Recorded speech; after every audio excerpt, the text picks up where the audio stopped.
I'm sticking with it, so I still think you should put them in the A tier. If not S. If not S, They're gonna win this no tournament. way Trust this team is me. an S tier team. Trust me. There's no way this team's an I'd S tier put them team. in A. Hello TMV. Hello everybody who's listening.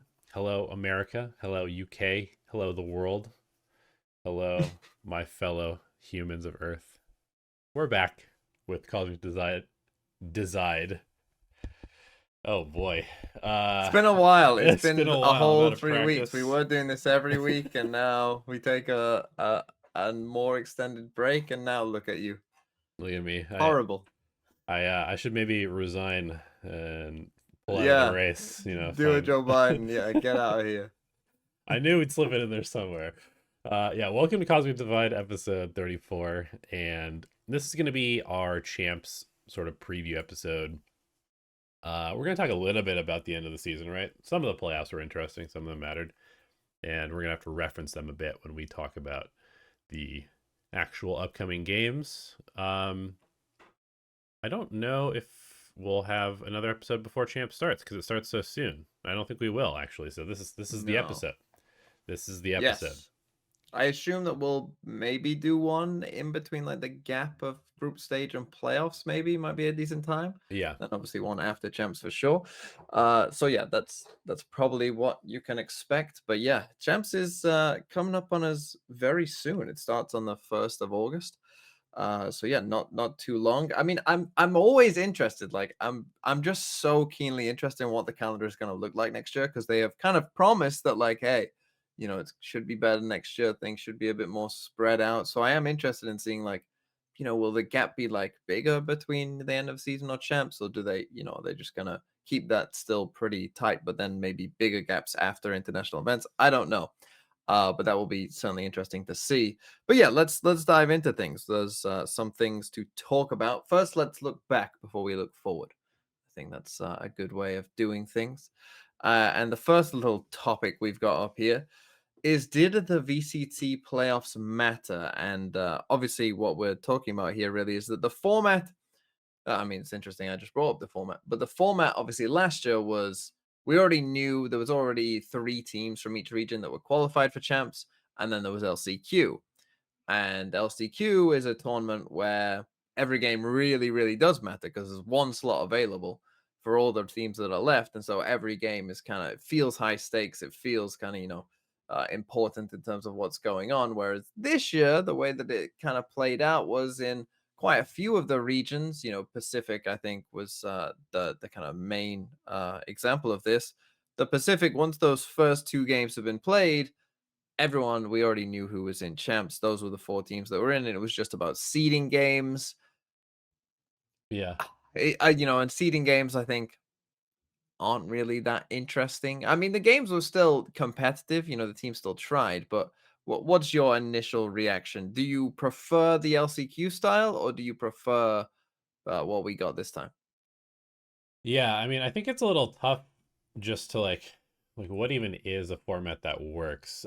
What I really don't like is, using Pacific and honestly most regions as an example, because I think it was the same in China, and I think it was basically the same in EMEA, with like a small caveat of, if a specific scenario happened, then maybe Carmen makes it instead of a different team. But basically it was like you had the knockout round, and then after the knockout round is over, you still have 1, 2, 3, 4, 5, 6 series, and basically none of them actually matter outside of the Americas region. And so to me, if 6 out of your 8 series that you're playing in your playoffs are kind of irrelevant for like the overall stakes of qualifying for the biggest tournament in the calendar year, it doesn't feel great to me. And interestingly, I brought up seeding games when I was talking to NBS, the coach of Acend, and I was kind of he was mentioning some team we're playing, and I was like, yeah, it was seeding games, who cares? And he kind of raised a pretty solid point that, like, if you're a tier 1 player, the only thing you really care about is winning games, and so seeding games don't really exist in his mind. And I think kind of that does bear out a bit. The players definitely take these seriously. And to be fair, $100,000 prize pool on the line for first place is pretty significant. That's like a decent tournament, as far as winning Yeah. it. So in that sense, I guess I tend to agree. And also, I think the level of Valorant that we saw in these later series in the playoffs was actually very good.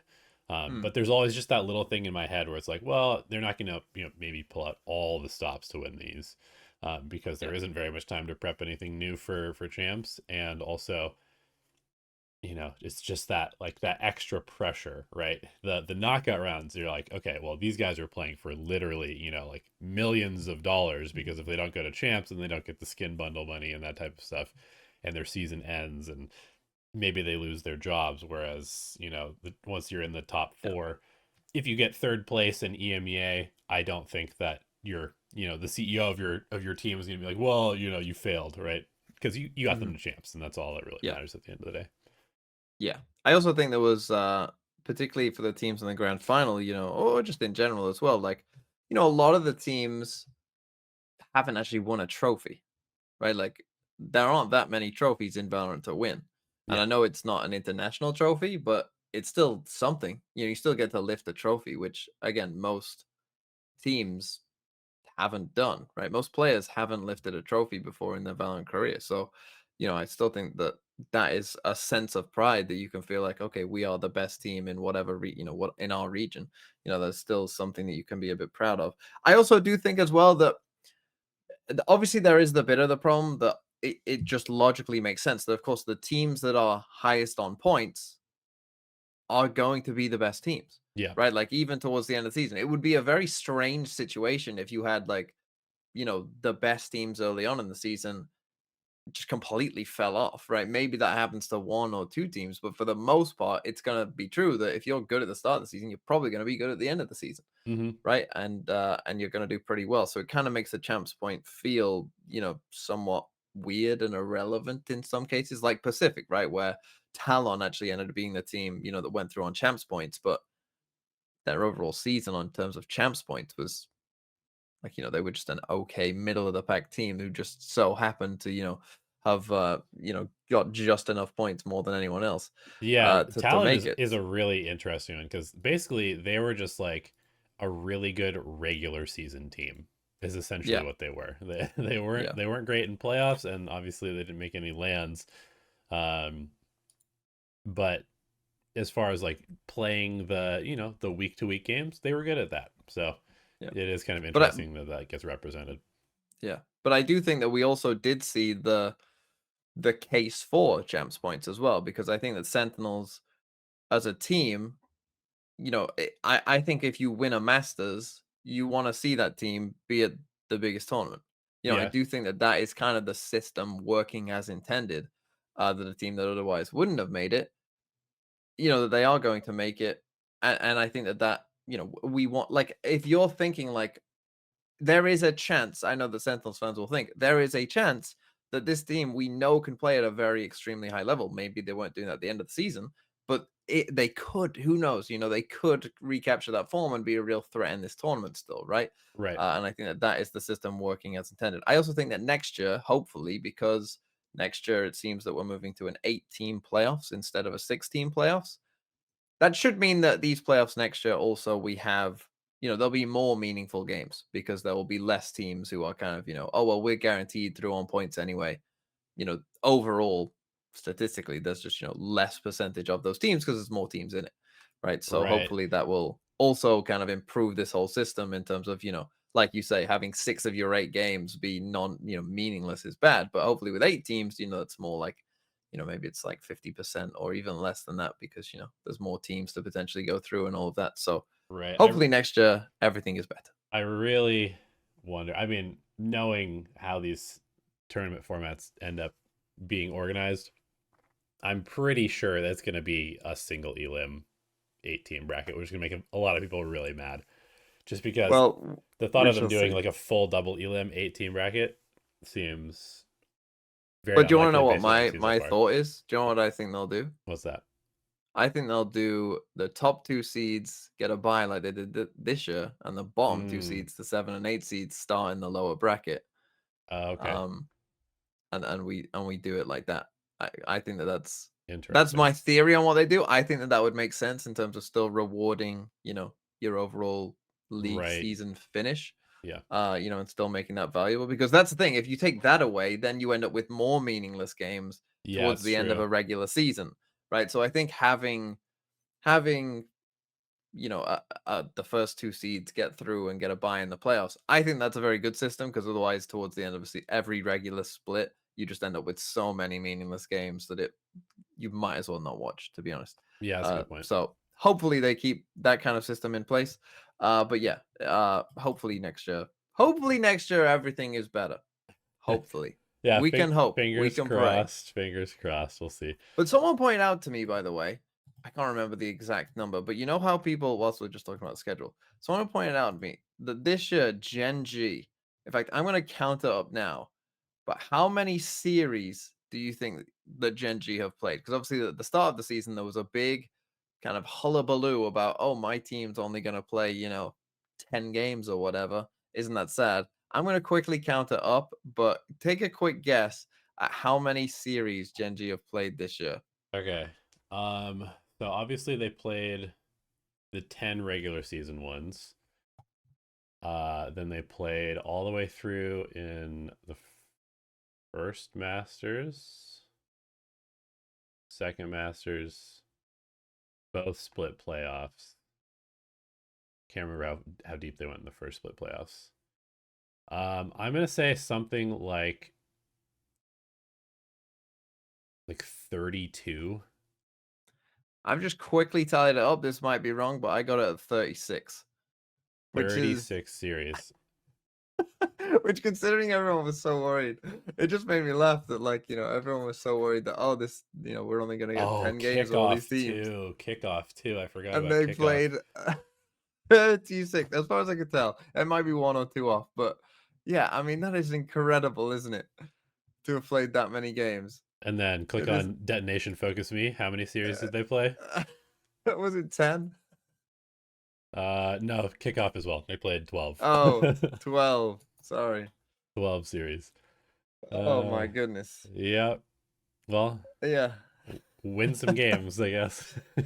Yeah, win games, guys, if you want to play more.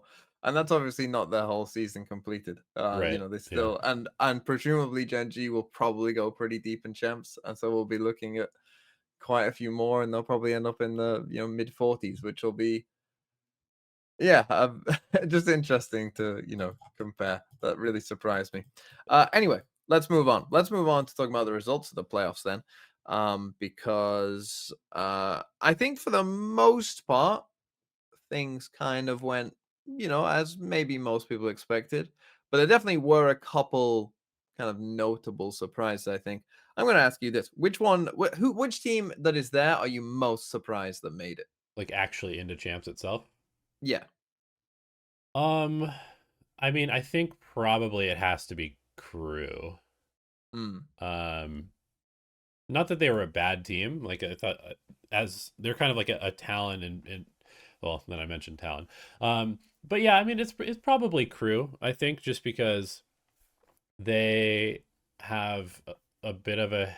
I mean, I guess they in the past they've been pretty consistent at making these tournaments, but this year it just seemed like there was such a stacked like top half of Americas to the point where Well, we'll get into our America's yeah. preseason prediction in a second, and we'll see Yeah, where we put Crew. we'll get there. Um, yeah, I don't know. It just seemed like they had a really uphill battle, especially in split two, where it seemed like maybe their performance was kind of falling off a little bit. Mm, And I guess I was not huffing the croupium in split two, and so I yeah, was fairly impressed that they made it through, um, yeah. personally. Yeah, I agree. I think Crew was the biggest surprise to me, even when they beat Cloud9. When Crew played Cloud9 in the single elim kind of first game of playoffs, I, I didn't think the quality of that game was very high. Hmm. I thought it was quite a bad overall showing from both teams, but Crew kind of came out on top. And I literally said during my stream, like, oh, we're probably actually watching like the seventh, eighth, ninth best team, Oh, in reality here, in Americas. So then, I was fairly surprised when Crew beat 100 Thieves, which was like probably like the one I would say like standout game in terms of there was a lot on the line, right. straight one team's in, one team's out, and it was a really good game, like really close game. Uh, that was probably the highlight of the entire playoffs across all the different regions, I think. Um, but yeah, well, let's ask the opposite question. Who are you surprised did not make it to champs? Um, I don't know if there's anybody that I'm that surprised. I guess the obvious answer is maybe like 100 Thieves, but I'm not really that surprised. Um, Hmm, I don't think I'm really that surprised by any of this, to be honest. Like from what we saw of Navi in Split 2, like I yeah. was very down on them. Hmm, I guess I thought maybe Carmine Core would be a little bit more resurgent, but drawing yeah. Fnatic in the first round and the single elim portion is just kind of unlucky because I think, and we'll get to like the power ranking and stuff, but I just think Fnatic kind of just looks like the best team in the world right now to me. Okay. So it's kind of unfortunate that you pick sort of like the juggernaut of your region, and it's a team that matches up very well against how you play, and you only get one shot and then it's over. So Hmm, yeah, I don't know. I guess I'm not really that surprised by any of the teams making it through, which is good because I don't see any specific team where I'm just like, ooh, you know, this team at champs gonna be, I don't really want to watch that series because there's no yeah. point. Even some of like probably the objectively weaker teams, like some of the third and fourth seed Chinese teams, or like maybe like a Talon, um, or any of these teams. I'm still interested to watch them play. I think they can bring some interesting competition, and certainly the meta and the ideas are in a place where everything is sort of still in flux, which is good for the viewership of champs anyway. Yeah. How Yeah, about you? I definitely agree. I was pretty high on Team Secret. Okay. Personally, I was pretty high on them. I thought that I actually thought that they would probably finish even, above maybe even a Paper X or DRX. To be honest, I really had some pretty high hopes for them. So I was a bit surprised that they lost that series to Talon. Um, and they lost all four pistols and lost 13-11, 13-11, and so Ooh, yeah, that's that's unfortunate. tough. That's a tough way to lose. But yeah, I think I think you're right on for the most part. I think it wasn't too surprising overall. Like you say, like EMEA to me had a very clear like top three seeds. Yeah, They all made it. And again, just the way that it happened to have worked out with a lot of these regions, like in EMEA, I think once, I can't remember who it was, but once one team had won, once Fnatic had won, both Team Heretics and Foot, without even playing, were automatically in as well, just the way the points worked, because it was kind of so close. So right. yeah, not too surprising overall. But yeah, shall we talk instead about some of our some of our ridiculous predictions and some that are actually pretty good? Yeah, But I so think, I thought it'd be fun if we, yeah, people might not remember this at this point, but back before anything had been played this year, before kickoff, this was on January 23rd, we made a video, one of our podcasts, where we did a power ranking of every team in their region, and we tried to order them from 1 to 11. And I thought it would be pretty funny to go back and see where we are now, and compare these. And I think one of the interesting things that we'll find here, is that some of the things that we rated early on did come to pass, but it took a while for them to come to mm, pass. And over that time there was plenty of reactionary podcast moments where like, oh, this team's dead or whatever. But yeah, let's just go ahead and look at it. I'm gonna pull it up on yeah. screen. We can look at start with Americas and just see how we ranked the teams Yeah. in Americas. I also think this is a good litmus test for what like general expectations for the teams were as well. Right. And knowing whether teams kind of lived up to their expectation or not. And let's start with the positives. Yep. Look who we've got at number one. Number one, Look, Lev. And I remember when we were debating this, it was like, is it Lev? Is it Energy? Which of the super teams will sort of just come out on top? I think both of us were pretty happy to have either of them there, from what I remember. uh, And well, thank obviously, God we picked Lev. obviously, one of the super teams imploded and one of them did not. One Both was of on the verge of doing so Yeah, many times, it felt both like, of them but we constantly talked about imploding, and Lev came through and actually resoundingly answered those challenges. So we got Lev perfectly correct. Number one in preseason power rankings and number one finish in the Americas region. Um, when we think about this, like there's a couple different ways that you could score it, right? Like, did they win playoffs in split two, or did they finish with the highest points? Like, I guess you could kind of have um, both of those in mind as we're thinking about the power rankings because it shifts things a little bit. But yeah, let's talk about a couple of things that stand out. Energy two, loud number three. Um, wait, whoops. on Loud 4, I'm looking at Loud 4. Oh, did I move it at the very last second? I have it. Yeah. We swapped it. Okay, we swapped. I didn't click quite far enough into the video. Uh, That's yeah. fine. So So we had Loud 3 at the end?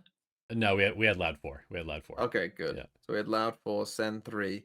So I mean, let's go through what we got right first. So we got Lev spot on pretty Yep. much. Send 3, overall for their season is probably about right. Obviously, it depends exactly what you kind of consider, how much you weight winning Masters Madrid versus how good their performance was across the entire season. But they're up there. I think that's fair enough for where we put them. We had G25, which obviously isn't as high as they perhaps should be. But on the whole, I think we did a pretty decent job there because I think a lot of people would have expected Ascension team, therefore, you know, not so high.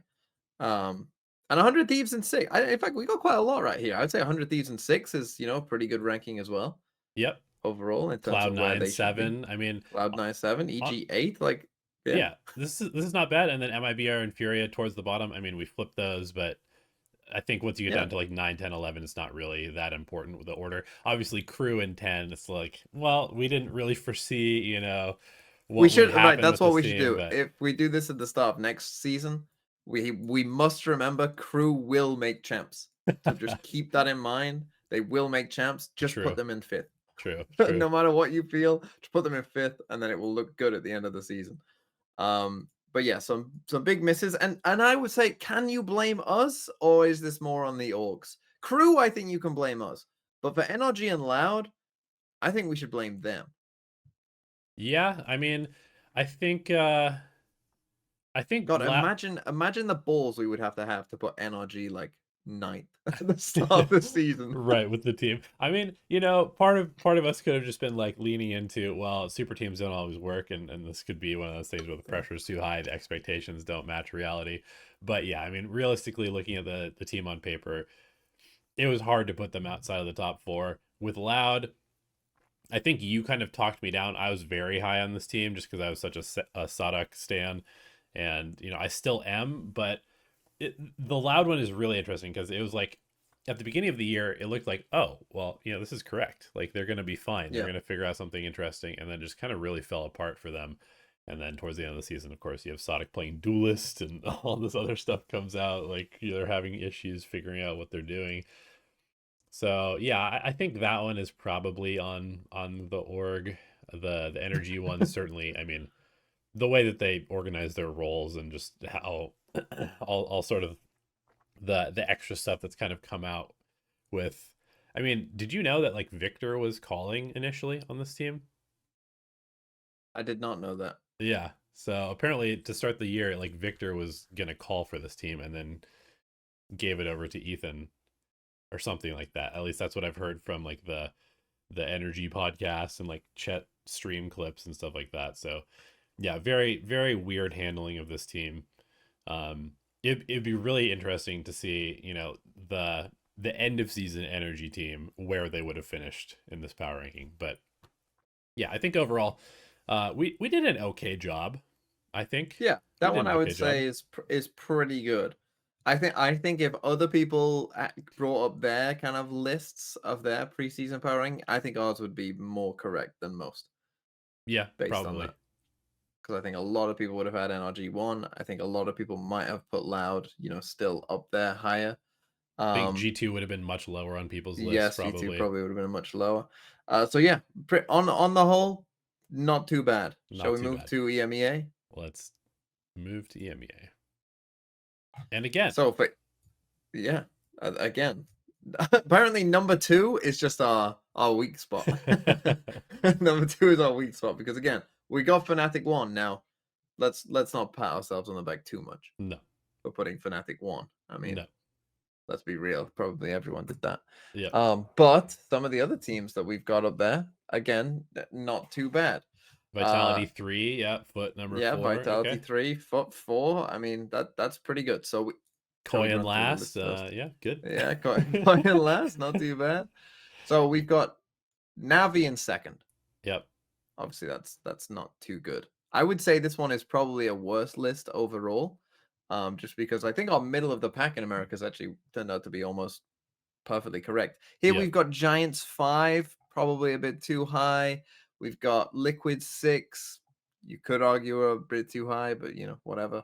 Calming Core in 7, which again they probably should be a bit higher, but Yeah, I whatever. mean, here I'm gonna Yeah. argue for where we're at because Okay.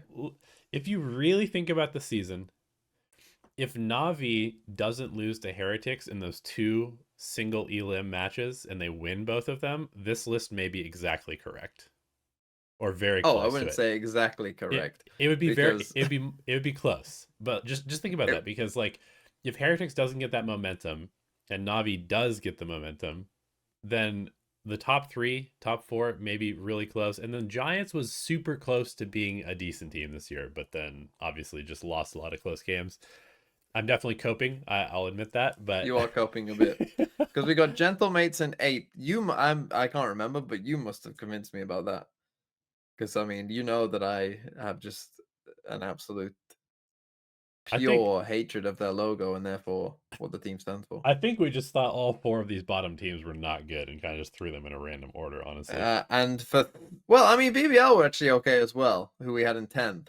Yeah. But ninth place was really, again, our big mistake here because we Yes. had Team Heretics in ninth, who shouldn't be in ninth.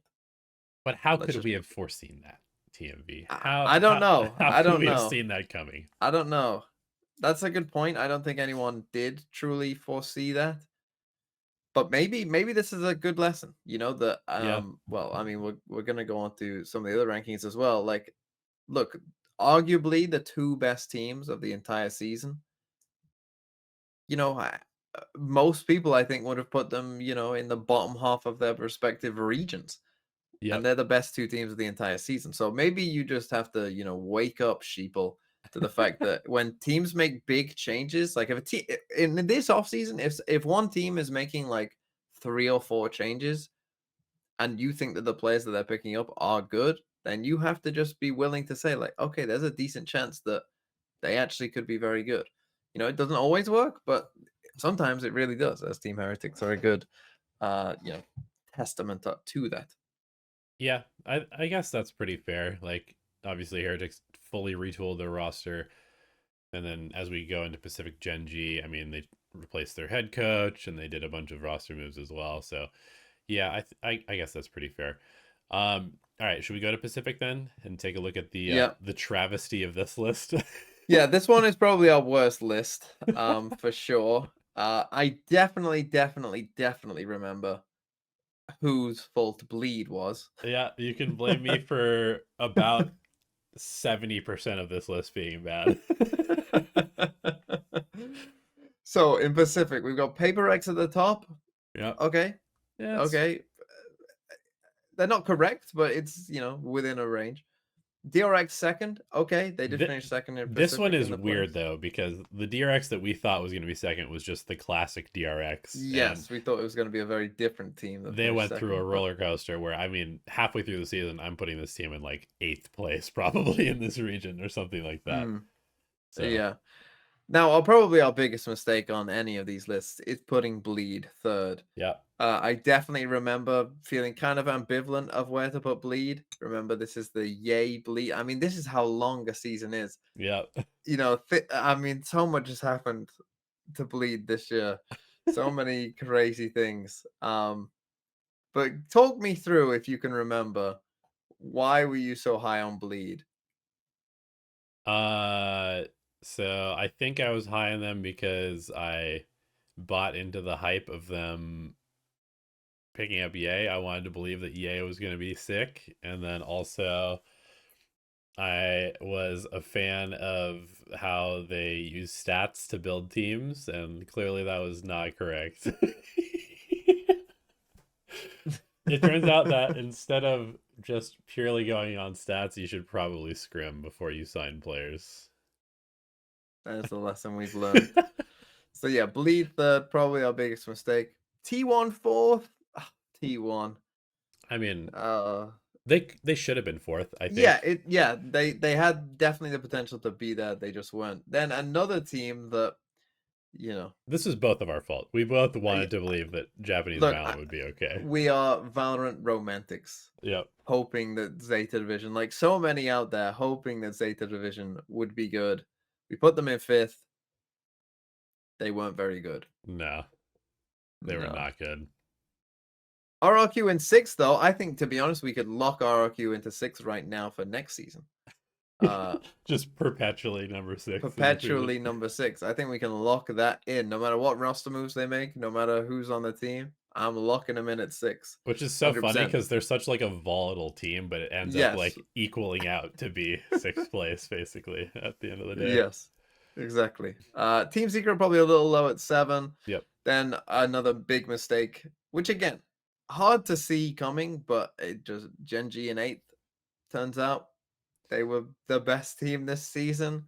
Yeah. And unless I guess Sentinels win champs, they probably will be considered the best team of this season, no matter what.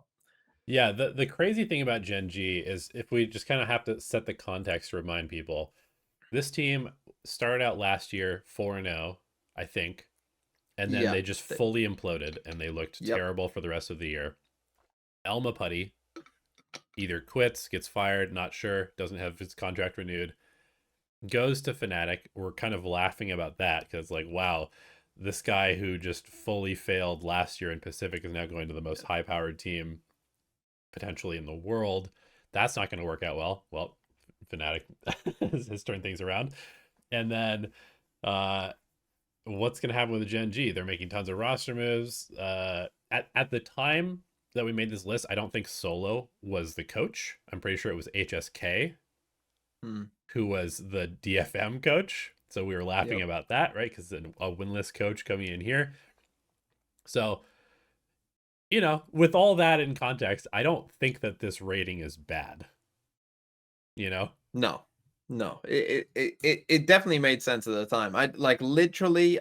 I'm sure if you went back to the episode, there would be zero comments about, oh, you put Gen G too low. Yeah. No one would have said that at the time. I don't think no one would have really batted an eyelid. I think at Gen G being in this kind of position, and I've been saying it all season. That people there seems to be this narrative about texture of like, oh, like people say that, oh, lol, global, Like they had fumbled. texture, Yeah. Yeah. yeah, they fumbled it, whatever. But then you'll get people like clapping back, like, oh no, texture. If you actually watched, like, he was good. But I always have to say to people, he wasn't like the best or second best player in the world good though. No. He wasn't like farming everyone and just clearly like one of the best players in the world. Like you could say G fumbled all you want, but I'm sure they aren't that blind to where if they had, if they thought he was one of the best players in the world, they would just be like, yeah, whatever. I mean, it's just incredible the level of performance that, I mean, multiple of these players, and again, we'd seen it before. Like Meteor had little stretches of time where you thought, "Oh, this guy's pretty good," but not as good as he's been this season, right? Like Yeah. Munchkin has been an IGL for these teams, but it's never been as good as it has been this year. Not even close. Like so many things have kind of come together for them, and obviously Karen just being a literal ranked gamer, Yeah. turning into one of the best players in the world as well. Like there are so many things that have come together perfectly for Gen G to make them the team that they are. And so yeah, I don't think you can blame us one bit. Another team we got wrong though is Talon, who we put in ninth, Yep. who also of course have made champs as well. Although they obviously have been on a bit of a weird season trajectory as well, as you say, kind of like regular season pretty good, but then just kind of flop. So maybe we should have had them like a bit higher overall considering their regular season performance. And then Global and DFM in 10 and 11, I think is perfectly fair. Yeah, pretty fair. I mean, Global had like moments where maybe they were Yeah. making progress. And to be perfectly honest, sometimes Talon does play like the ninth worst or the ninth best team in this Yes, league. yes, Even they even do. now making champs, sometimes they're just, number nine. Yes, sometimes they are that team. But yeah, I think, you know, I will take full responsibility for the egregiousness of bleed. But if we change that out, if we were to just swap bleed and Gen G, we'd be much closer to the actual thing. But yeah, this list was not great. Yes. Let's move on to China, where I think honestly we did pretty Again, it's well. not that bad. We did Like, pretty well. considering, especially going into the season, not knowing too much about a lot of the Chinese teams, EDG 1, Bing, FBX 2, Ding, Yep. BLG 3, okay, like, they ended up making it to champs that, you'd maybe put them below Trace. Who we've got in fifth, not too bad. JDG, who did have a rough season overall, but did make it to playoffs. And So, they kind of had a resurgence in the second half as they figured yeah, out their, removal of an IGL and yeah, how that affects the team. Uh, yeah. you know, So not too bad. yeah. Uh, we got DRG in seventh, maybe a little bit too low, but again, not like excruciatingly bad. And again, towards the bottom, maybe AG should be higher and stick Wolves. I'm gonna start Wolves at the bottom of every tier list. I think a team that again they probably aren't literally last, but they deserve last for disappointing me so Can much. you, dude, when they almost beat EDG at the start of the season, Oh my god. just filling you with hope, and then the rest of the year was just Well, apparently they're just misery. EDG merchants. They're the one team that just like because they beat EDG in the regular season. Yeah, Like a couple weeks ago, they literally beat EDG. So apparently like every other Chinese team has a mental block against EDG, yeah, and then there's just Wolves who cannot beat anyone else, but put them against EDG and they'll just win, and it's fine, yeah, yeah. which is a bizarre place to be. It is. Um, we don't spend too much time talking about Chinese Valorant just because it's still kind of like a black box, I think, for a lot of people. But what were your overall thoughts on the region at the end of the season? Because I have like maybe a different take. So yeah, just how do you feel about Okay. the region overall, and where do you think they're going to go next year? My thoughts on the region overall. One, I really hope, I'm not sure if this ever will happen, but I really hope that it does happen, that we get an English broadcast for it. Yeah, I'm not sure if it will, but if we do, I think that would, one of the main kind of benefits, I think, again, of like the Pacific League is again, you can ask kind of a random or even just look at like Plat Chat, right? If you go back into 2022 and look at Plat Chat 2022, they would only ever speak about PaperX and DRX. yeah, No other team from Asia would probably ever get a mention, to be honest. But now it's seen as just very normal that they'll have a whole Pacific section, like we do as well, right? They'll have a whole Pacific section, everyone understands, everyone knows the teams, and they know how good generally the teams are. Like even if you're not like following it, actually watching the games all the time, you have a general sense of like, oh yeah, this team's pretty good. I don't need to explain to people. I remember when I first started doing videos, and like I'm first doing videos kind of talking about teams from Asia, coming to these international tournaments. I had to like go into depth of like just explaining like who actually are these people? Just at the very basics, like Right. who are they? How do they play? Like, but you don't have to do that anymore for Pacific. But for China, because there is that lack of an English broadcast, I think that does, severely limit that in terms of, a wider audience. And I don't know how popular an English broadcast of China would be, to be honest. But I think it would be at least somewhat helpful, even if it didn't have, all of the production elements, bells and whistles Yeah, that if the it was others just like a do. remote one or something like that, Yeah, it even would if it be was just a fine. remote, get Ryan Central on a cast with someone, Yeah. for the Chinese games, like it would be fine. It would honestly be fine. And I think that that would be very good for the scene overall, even if they didn't invest that much into it. But my overall thoughts on China is that they'll probably go through like the other regions did, a big roster reshuffling, Hmm. of getting out the people who don't really deserve to be there, hopefully finding more people to bring in who, maybe should be there. Apparently China is, the numbers are popping off in terms of people who are playing the game. Hmm. So hopefully, that means that there will be enough emerging talent out there to, where you can fill all these slots.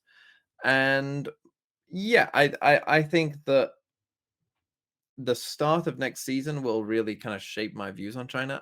I do think that just overall it will eventually catch up, and knowing Chinese esports, it probably will end up surpassing, but it might just take a little bit of time. I think we've seen a similar thing in Korea, where Hmm. a year ago, 2 years ago, Korean Valorant was seen as like, oh, this game is struggling in Korea. Yep. There just isn't the interest there. It's not going to happen. Now we're getting champs in Seoul. The best team in the world is a Korean team. The team who finished second in Pacific is a Korean team. Yep. Most of the representatives going to internationals are Korean teams from Pacific. Like, you know, Yep. it can very quickly change, and that's my hope for China at the very least. Yeah. You go. That makes sense. Tell me your alternative take. Well, it's not. I guess it's really not that alternative because you're fairly positive. It sounds like overall on the region. Mhm. I definitely went through a bit of like a roller coaster of emotions where I was like, at the beginning of the year, I was like, maybe this is the year where they really kind of show that they can level up and compete. But then it was pretty obvious that some of the talent there was, not tier one caliber compared to the rest of the world. However, I think I was pretty impressed with how proactive the teams were at not remaining bad. Like there was a lot of Mm, roster moves that happened. yep. I've been keeping, the individual data of each player in a spreadsheet, and the amount of Mm. roster moves that I had to adjust in my spreadsheet of like adding Yeah, always Chinese annoying. players was very, very high. I think Nova made like 5 roster moves. JDG made a couple. There was some literal trades that happened, which is not something you really see in any other region. But I Yep. think with Billy Gaming, they made a trade essentially where they got like Flexin in Yeah. in response for Bianc, and it kind of helped both teams in a good way. So like I really like how proactive the orgs were at trying to fix the issues that they had. And obviously I don't know all of the stuff that's going on in these teams significantly less than any of the other regions because there is just the language barrier and the media barriers there. um, but it definitely gives me hope for next year. And like you said, it's definitely popping off there. Like the production quality for their playoffs Oh was my god. insane. It was like a Masters event basically. Yeah. It was like champs. It Yeah. was really, really cool. That's always a good sign. And um, it's hard for me to believe that we don't just continue to see like drastic steps of improvement after this year. Um, and also, it's just cool that China wasn't afraid to do their own thing meta wise. It was mostly Mhm. kind of by FPX initially in the year, being the ones that were Yeah. doing weird stuff. But everybody kind of has their own little flavor, and it seems like the region is poised to do some big things. Maybe not next year, but maybe. You never know. You never know. It'll be interesting to see um, how much they improve in the off season, just because you know outside of like the Korean esports scene, I don't know of any other scene that works harder and has like higher standards for their players and their teams than China. And I said this at the beginning of the year, like it's basically unacceptable in China in a competitive sense to not be good. And so they take it very, very serious. They're very, very prideful in their performance. And so, yeah, I'm kind of excited after the second split because halfway through the season I was like, oh man, this could be like another like 4 years before China's good. But Yeah. they really like impressed me with how proactive they were in getting better. Well, there you go. A positive note for the Chinese region. I mean, a part of me wants them to get good, but don't get too good because I still want all the four regions to kind of, Right, parity is be good. equal. I want parity. I don't take it, take it, catch up China and then just chill. Then just relax, chill a bit Yeah, and give us all a chance. Yeah, shall we move on to that was our old power rankings. Shall we do some new ones? yeah. Let me uh get see. Is there a champions There is one, yes. 2024 tier list? Yes, it has bad logos, but there is one in there. You can do it. Okay, let me find this real I'm quick. interested in your thoughts on some of these teams because I think this is actually not an easy, having done it on stream with my Twitch people and YouTube people. I actually think this isn't an easy one. I think there's quite a few teams, that maybe have like, let's call it like a high legacy, Hmm. but maybe aren't playing their best Valorant right now. So it's a bit like, where do you put them? Where would you put some of these teams? But we'll get into that when we see it. Do you have Yeah, do you have the I've list I've up? got the tier list up right now. It's just S through D, and I'm just gonna leave it Yep. that way. But let's sort of characterize these. So S to me is like very likely to make top four or very likely to make grand Yep. finals team. Yep. Looking to win it, I would Yeah, say. A is like top eight for sure, and Yeah, like could playoff make like a team. dark Yeah. horse run. B is like Hmm. makes playoffs. C is like maybe looks okay in groups, but probably doesn't get out. And then D is just like bottom teams. Does that make sense? I agree. Yep, Cool. 100%. Let's run it. Who's the first team on the list? Okay, so Billy Gaming is the first team on the list. Um, and I think it's pretty easy to just put them in D. Hmm. I think I might put them in C because I feel like, well, actually, hold up. Let me look at the actual group. I'm going to keep having to switch between these two. Okay, so they're in the group with Fnatic, They've got DRX, and Fnatic Crew. first. Um, yeah, I mean, I feel like I could see this team beating like a DRX or a Crew potentially. I don't know how You you think they can feel. beat DRX? I'm okay. So I'm with you that they could beat Crew. I'm not sure that they could beat DRX. the thing about DRX is I saw a team Hmm. that had moments where they were like very, very high in their playoffs, but then they just ended up in the same spot where they couldn't hack it in like the big games, which is exactly what this team has always been. Like, yes, maybe they have more individual playmaking and firepower now, but Hmm. they still have the mental block of beating the best teams in the world. And they're going And you into think their Billy is one first. of the best teams in the world? No, but Billy does have, I think, four players who have played at champs before, and DRX has one. Two. Two? Did Foxy Mako, Nine? Buzz. Oh, Buzz. Yeah, that's right. That's right. So I don't know. I Did think there Foxy is know? some I don't know. chance where Billy could beat DRX. But feel free to argue me down if you want. I'm going to argue you down. I think they should be D tier personally. I think I would be quite surprised if they made it out of groups, personally. I would be like, I think them being DRX is a pretty big shock. Could they beat Crew? I think it might pick them. I might have even had them being Crew, to be honest. But Huh. I I would be their first game is Fnatic. They're definitely not gonna win that, so let's No. start there. And then they're gonna have to win 2 games in a row. I think that's beyond them, personally, to make it out of the group. I think that's beyond them. Okay. And I think there's even a chance. There's a small chance that DRX maybe upset Fnatic if they both win, You're and then they have that to beat high on Fnatic again. DRX? I think DRX are pretty good. Okay, well DRX is the next team. So where would you put DRX in this list? I would put them in the A tier. I think they're a good dark horse candidate. I think they are exactly what you said.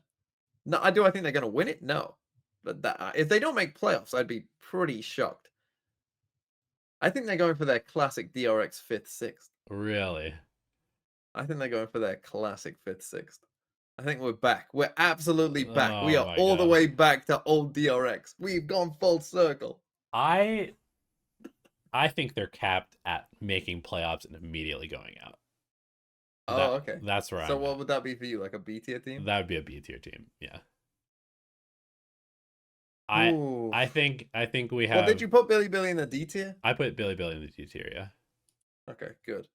I will acquiesce Look, to if your you want to put Billy. them in the B tier, you put them in the B tier. I think We'll, we're too we'll high come on back to it. DRX. I think we're too high on Okay. DRX because we saw them play GenG competitively, and everybody is, just assumes that GenG is like the best team in the world. Okay. But there were no No, stakes. There were no stakes realistically. if you think they're that, I'm not gonna argue with you that much. Like I Okay. think, you know, if you said C tier, I'd be like, what the hell are you talking about? But okay, okay. Who's next? Edward Gaming. Now this one I think is a tough one. Yes. This is a very tough one, and for me, I think it's probably between the C and B tier for EDG, in my opinion. I think that group is actually quite tough.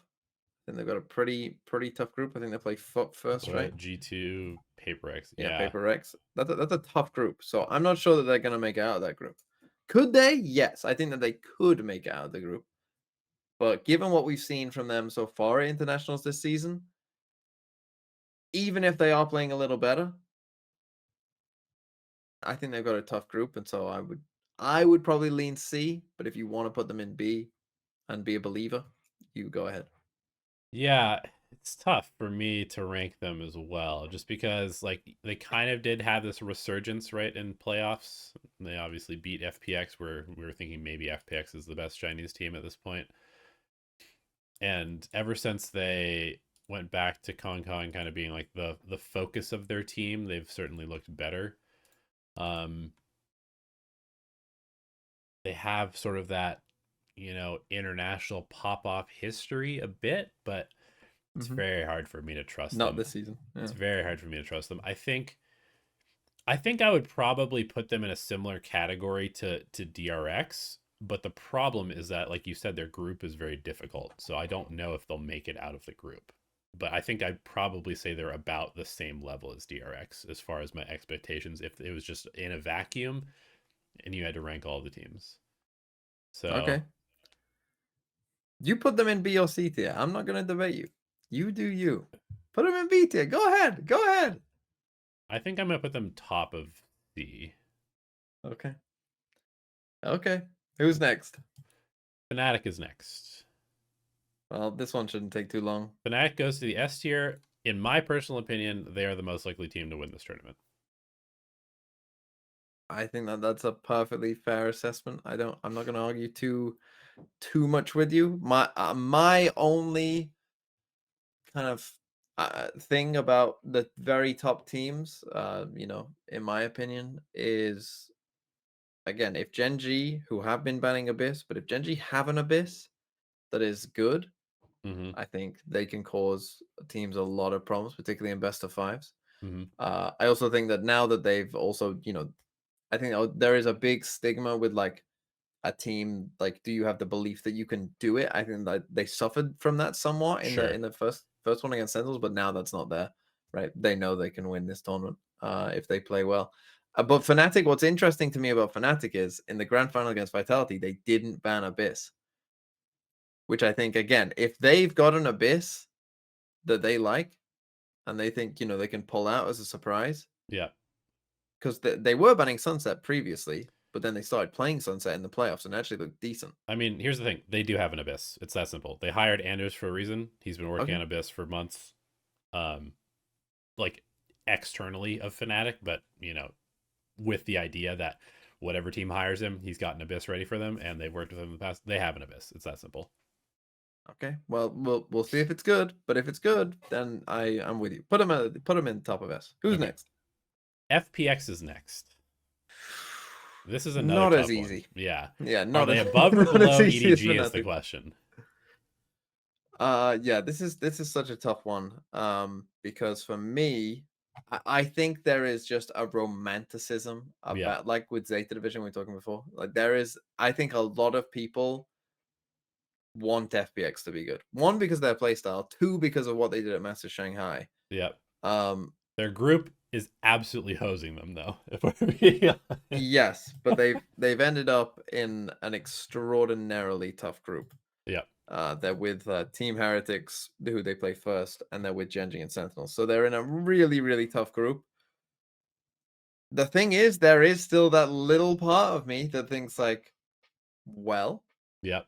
if Sentinels and Team Heretics play like they did kind of towards the end of their, Yep. playoffs, there is a chance. Like there is a chance. Will they beat GenG? I would be very surprised if they could beat GenG. But there's if we get the bad versions of Sen and Team Heretics, Yeah. FPX almost beat Team Heretics at Shanghai. We Yeah. went to OT on map 3. It was as close as it could have got. Yeah. They were very close to beating them at Shanghai when Heretics were at kind of their, maybe their peak. Yeah. So now when the Heretics are on a slide, I think the FPX give international teams problems because Yeah. They it's play like old weird. They paper play Rex. weird stuff. They play in a Yeah, different it's like way. old Yeah. paper X. They play a completely different style to anyone you're going to play, and I think it does cause teams problems. Have they shown all 7 maps? Did they show all 7 maps in playoffs? Do you know? I don't know off the top of my head, to be honest. I'm gonna They look it were up. playing Abyss, and their Abyss looked decent from what I've seen thus far Yeah, they've in shown the all couple 7 times maps that to I saw stage it. 2. Okay, well, that could be an advantage as well. So yeah, where do we put them on this list? I would. Where did you put EDG? The top of C? I think given their group, I would put them just below EDG. Oh yeah, it's tough. I'm so tempted just to put both EDG and FPX in B tier. Well, you're the one. You're the one with the controls, so I think I'm go gonna ahead. do that. I think I'm gonna do that. I'm gonna put FPX above EDG. I am above EDG. Okay, Uh, and I'm gonna the put DRX romantic, in between the two of them. just a romantic. I Okay. just, I don't know, like DRX in between. No, no, no, no. no Right. DRX ahead. DRX have to be ahead. Okay, I'm calling a limit on that. okay, DRX a team that will, in my opinion, almost certainly make playoffs versus two teams that are in very tough groups yeah, but that probably we're talking won't about make playoffs. power rankings. We're not Yeah, talking but about power whether. rankings, DRX I think would win against FPX and DDG. Hmm, I don't think so personally, but Okay, it's fine. well, I'm vetoing you here. Okay, that's fine. DRX must be ahead of them. But I know you Okay, want them in A tier. foot. Look, everyone knows of my foot fandom. But Some might call it something else. yeah, some might. But I I think I think they should probably be in the B tier. Okay. 'Cause I Above or think they below could still DRX? below DRX. Okay. Maybe even below FPX and EDG. Maybe the bottom of B. Wow, you've Maybe. really fallen off on foot. My problem with Foot is still that I think that they're a good team. It's interesting, I'm on the EDG versus Foot game.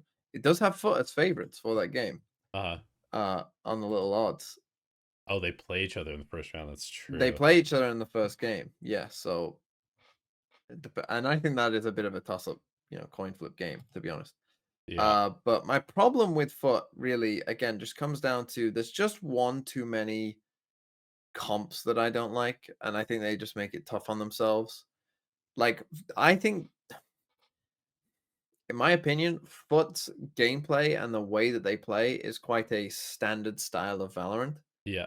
And I think they're very good at that kind of more standard style of Valorant, right? Where, we don't like play super slow or super fast. We have kind of a mix, where we default a normal amount of times. We, aren't too crazy on the defense sides. We play generally a fairly, we're good at trading. We're good at our fundamentals. We've got good aimers.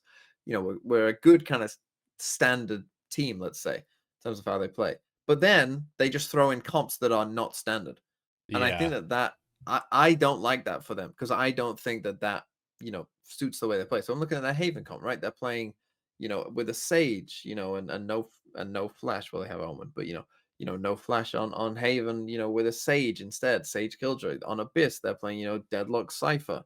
We know that their Lotus comp is bizarre. You've got just too many of them for me to where I just don't think it suits them, if I'm honest. And I'm a bit worried, with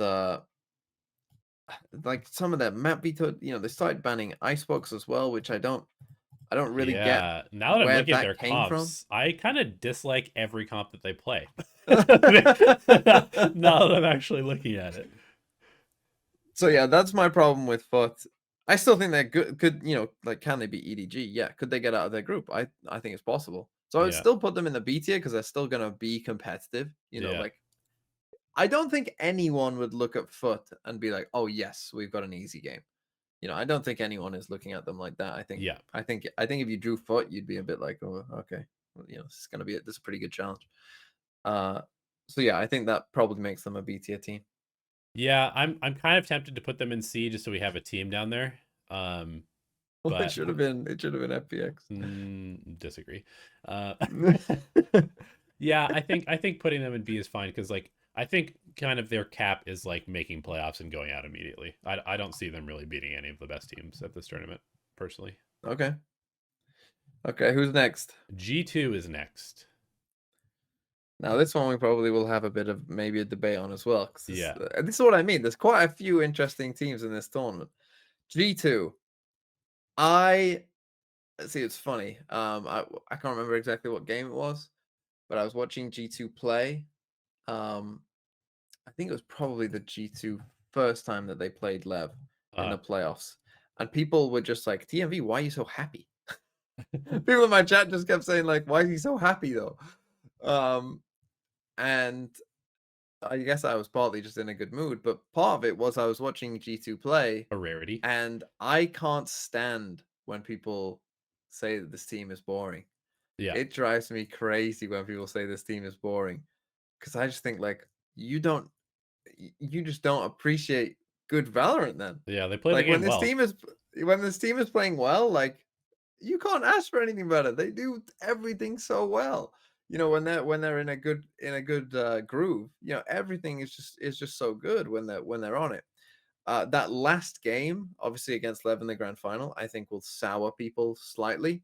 Sure. Again, I do like to point out that they lost the first two maps in overtime, and again, had they just won those overtimes instead, and won the third map, it's a 3-0, and probably we're talking about, oh, should they be above Fnatic on this list if they Yeah. do that? Yeah. But instead, people are now like, oh well, G2, are they even an S tier team? I think they should be an S tier team. I think a low S tier team is where I would put them because I think considering that they finished third in Shanghai and then have had a very good stage two. Yeah, okay, they lost the grand final, but other than that game, I think they've had a very, very strong split two and playoffs for the most part. I think that they should be I think that they should be looking at we can win this tournament. That is what I think their expectations should be. Yeah. I'm going back and forth between like top of A and bottom of S, which is really not that big of a difference. And I Yeah. think I'm leaning towards S just because the more I think about this team, like at the beginning of the year, my main reason for wanting them to be relatively high in Americas was because I trust like the guard core and I trust Josh RT the coach Mhm. to have this culture that is like they're willing to just grind. Like they're very very not results oriented and all Yeah. they care about is just getting as good and playing as well as they can. And I think that mentality has served them super well this year. And you and I were both kind of on that train, especially you. We're really talking about how you think that um, having this good success, but then kind of like a big setback at Master Shanghai, where they're kind of riding a high and then they get kind of knocked back down. That's like really good for them because they were able to Mhm. see, oh, we can hack it with the top teams, but we just Yeah. need to continue doing what we're doing to get better. And I think that probably that's going to be the same thing that happens here. Like you said, I mean, this is the Lev G2 series is literally just like they just kind of ran out of gas, right? Like Yes. the stats look very one-sided if you look at them. Like everybody in Lev is positive, everybody in G2 is negative. But the fact that they went 13-5 14, 16, or sorry, 13, 15, 14, 16. And it's like, I mean, that is as close as you Yeah, get to beating Lev. yeah. And then you And really, just, that last map is doing a lot of the kind of because in the last map they yeah, get absolutely wrecked, and like I think only is it Valen who's only like close to positive, and then yeah, everyone else is like 5 and 15. yeah. You I know, mean, everyone else is like getting destroyed.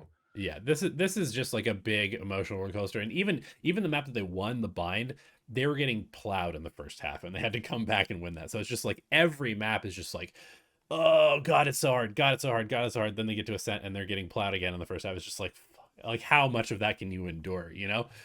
Yeah, And so I think you're pretty spot on. To me, I feel like this team is maybe a little too young still as far as like experience to win this tournament, because the championship games, like, we're talking the fourth place, the third place, and then the grand finals, those games are just a totally different level than any of these yeah, players have experienced. um so yeah, I could see them for sure finishing top three. I could see them finishing yeah, top four. I could even see them making the grand finals. I have a very hard time believing that they can win this tournament, but there is some world where that's possible. yeah. So I'm gonna To put them in me, to S. me, like if they're gonna win this tournament, they need Icy to be on good form. Yeah, They need Icy to be the good Icy. Like he has to be playing well. Like because when you're in those big games against the very good teams, yeah, cannot have a duelist who is, only getting the easy kills, not winning like, a 50-50 fight. The yeah, like and he does it sometimes, but other times, and like that Ascent game is a good example, right? Like other times he's just not he's just not there, and he misses a kill. You're like, you should really get that kill. Like yeah. that is a kill that you kind of have to get. And in those big games, like against good teams, that is gonna be the difference, I think. And so, yeah, will they win the tournament? I mean, I'm still holding out a little bit of hope. Sure. Uh, They should be the first but seed out of the group, right? We think that they beat Paper X most of the time in that well, I mean, matchup. this is a good point, right? Like, I think most people think that they're going to beat Paper X. Yeah, That to me, in and of itself, is like, well, you're probably an S tier team if most people are thinking you're going to be Paper X, even yeah, if Paper X aren't in their best form. yeah. I still think that that kind of proves it. To be honest, yeah, yeah, I think that they should be favored to win this group, even though it is a hard group. They should be favorites to win it. Cool. All right. Next team is GenG. And obviously we just put them in S. Well, if you're really high on Fnatic being the number one, so just put them number two. Okay. No disagreement with that. You can pretty much lock them in number two right now. Yeah. I mean, I think my one knock against GenG is that they did lose two of their maps from the map pool. And so we don't really know how Yep. strong their map pool is currently. But their players are just super good. They believe in themselves, and it's hard to debate that they aren't like a, very likely top three, top four team. Yes. It would almost be a shock if they did. If they didn't finish in the top four, that would be like a big shock, Yeah. essentially. So yeah, no problem with that whatsoever. Who's next? Crew Esports. Crew. Now I've kind of always been a bit down on Crew in general. Kind of similar to what Crew did last, if you remember last year, right? They Yeah, went they on had this the crazy LCQ run run. to Yep. win LCQ and then just bombed straight out and none of like just made no impact in the tournament whatsoever. Did they even win a map? I'm gonna go back and check to see if they even won a map, but I don't I think don't they did. Yeah. I don't think they did either. And yeah, they lost 2-0 to Paper Rex. They lost 2-0 to Giants. Like, yeah, 13-7, 13-8, 13-10, 14-12. Okay, they played one kind of decently close map there against Giants, but just kind of ended the tournament without winning a map. Now Billy are in their group, so will that happen again? Probably not. They'll probably win a map if they end up playing Billy, but I'm not that high on Crew. I would put them low C. Yeah, I think I would agree. I Do can you see want to them put them beating in D? DRX personally, but Okay. I mean, we are different takes on DRX, but yeah, that's fine. we definitely do. I'm still fine putting them C, but again, I also wanted to put DRX in C, so we'll just You wanted to put DRX in C tier? Oh my goodness. That is a hot take. Okay. Anyway, who's next? Lev. Lev. In Here's a hot take. most overrated team at this tournament is Lev. Ooh, that's that is a. I mean, if you think they're more overrated than I'm rating DRX, then you must have them in like the C tier. No, no, no, no. I mean, okay, so Go on, where would you put them? Go on. I'm happy to put them in S tier, but I think Okay. that everybody just thinks that they're going to win this tournament. It's not going to be close. I could be totally wrong about this assessment of how the community thinks about this team, but there's such like an America's biased, I think, in like the overall Valorant community, and we just saw them, kind of stomp their way through. I think that this team is very good, but I still just have some reservations about their consistency. And to me, I think I would put them at like the bottom of S. I'd probably put Fnatic, GenG, and G2 all above them. Yeah, I'm fine with that. I thought you were gonna maybe go and say they should be in a different tier. I think No, I don't think most so. people. I think if you got most people to rank the favorites, they would. I actually think that most people would still have Fnatic and GenG above them. Hmm. Um, there is obviously an America's bias as to what you see, but also I think there is just teams that have won a championship before bias as well. Sure, That sure, those end up being very popular teams, and sure. that people know that they're good, and so yeah, I think that they would still probably be third in most people's lists. But yeah, I've got no problem with putting them below G2. Uh, I I, thought, I mean, if that's where I would probably put them personally. I thought you were gonna say put them in A tier, and I was gonna be like, "Ooh, that's spicy," but I'm willing to go along with it. But if you want to yeah, put them at the bottom of S, I, I'm happy to put them in the I'm bottom a of little tempted to put them in A just because, okay, the thing for me about this team is that in the last month or so, we've seen the Mizzino that was responsible for Crew being a championship Valorant tier team. Like, Yeah, and he was kind of missing earlier on in the season. He's gone missing in the past. When he's there, he might be like the most underrated player in the world, like straight up. He's so good and super flexible. And the way that he's playing right now is allowing them to be an S tier team. But if he is not showing up at champs, which he has potentially not shown up in the past sometimes, I still have some worries about Tex's consistency. He's another player. It's like sometimes he's literally just like unbeatable in 1v1s, and other times he's losing the 1v1s and like throwing rounds for them. And so they're a little bit of a volatile team to me. And currently they're riding a high. They've had like a very good kind of like honeymoon period of like the new coach, and everything's clicking. The vibes look really good. I mean, they were just winning insane clutches against G2 and against Crew in the playoffs. Oh man, I kind of just want to put them in A just to be spicy, but I don't know if I'd put anybody else in S tier. We'll see. Um, I'm okay putting them in S for now. okay, okay. Paper Who's next? X. Paper Rex. Oh dear, Paper Rex. Now, here's where I kind of land on Paper Rex, which is, do they look very good right now? No. Yeah, But I think when you think about Master Shanghai, right? And you think about the narratives that were kind of going into that tournament. What did a lot of people expect? They thought that, well, Paper X have just won Pacific and they look amazing, so they're gonna win it. Or 100 Thieves, who won in Americas, they look amazing, they're gonna win it. Or Fnatic, they looked amazing in EMEA, so they're gonna win it. And all three of those teams, when it actually came, time to play in Master Shanghai, disappointed, and they didn't play at that level even close to, and they got beat by teams that were kind of exceeded them and were, just playing better than them overall. So I think the inverse here could be true for Paper X as well. The team heretics, the Gen G of Master Shanghai, who were coming in, because I think a lot of people just literally look at what is your last result. Oh, yeah, you lost, therefore you cannot be that good. yeah, We know that Paper X are good. Now, I think that when we look at Paper X, they do have fundamental, pretty big flaws. yeah.